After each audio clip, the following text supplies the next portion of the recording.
I'm sure there are countless amateur videographers out there who aren't necessarily willing or able to pay for expensive editing software, but would still like to learn ways to improve their film quality through more simple and inexpensive means. My name is Nick O'Donnell, and I know I've been in that position too many times to count.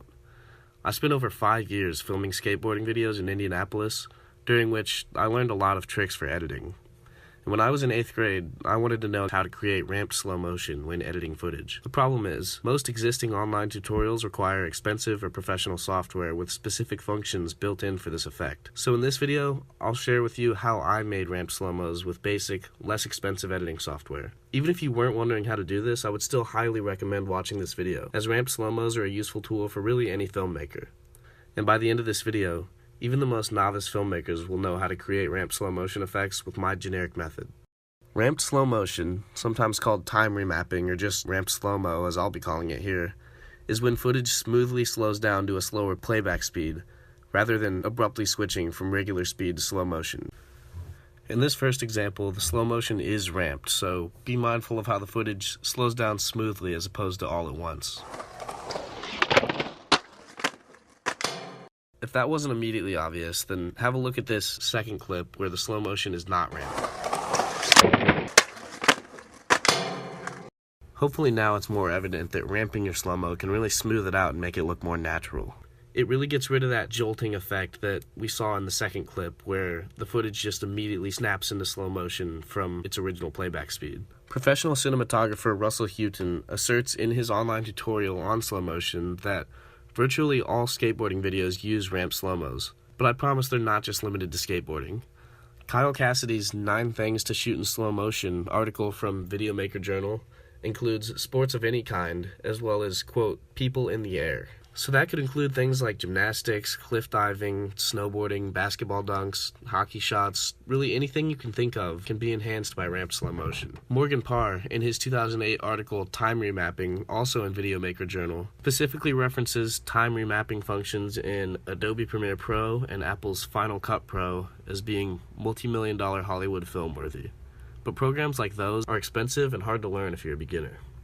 In this video, I use Adobe Premiere Elements, which is less expensive than any of the aforementioned, but you can get away with really any software that has 2 of the following basic functions. The first is to be able to split clips, like what I'm doing here. If you look down towards the bottom of the screen, you can see that all I have to do in this software is press the scissors icon. It may vary from software to software, but that's a basic function. The second necessary ability is just to be able to set a custom playback speed for a clip, which I can do here. I can set that to any percent of the original speed that I want it to. Now that we've already started on this clip, let's go ahead and finish ramping it. Even though in these more basic editing programs there's no function to make the transition infinitely smooth, we can split the clip into enough tiny sections around the point of action and modify each one of those sections individually so it looks like a smooth transition into slow motion when you watch it from the beginning. So all you have to do now is designate which section you know you want to be played at very slow speed.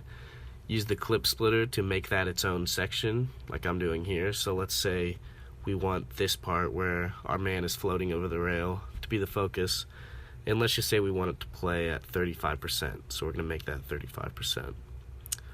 What we're going to do here is make this whole clip slow down to 35% gradually by making each one of these adjacent slices a little bit slower than the one before it. That's when we're watching it though, so here since we're working from the inside out, each slice is going to get a little bit faster as we move towards the outside. So here I'll set this box, since it's directly next to 35%, I'll set that to 40.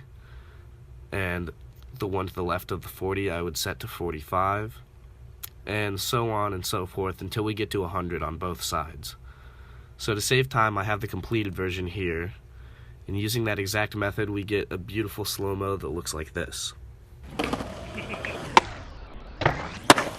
Like I just did, I usually use 5% increments when setting the playback speed for each of my slices, but if you have enough time in your clip, you can split even more slices and use even smaller speed increments, and your slowdown will just be that much smoother. One thing you want to avoid is making your speed increments too big, which in my opinion is really anything over 7% for each slice. Do that and you'll find not only that the slow-mo happens too fast, but that it looks jittery and just not very smooth. Other than that, the more you play around with this method, the better at it you'll get. And that's all you have to do to achieve a nearly identical ramped slow-mo to the professionals.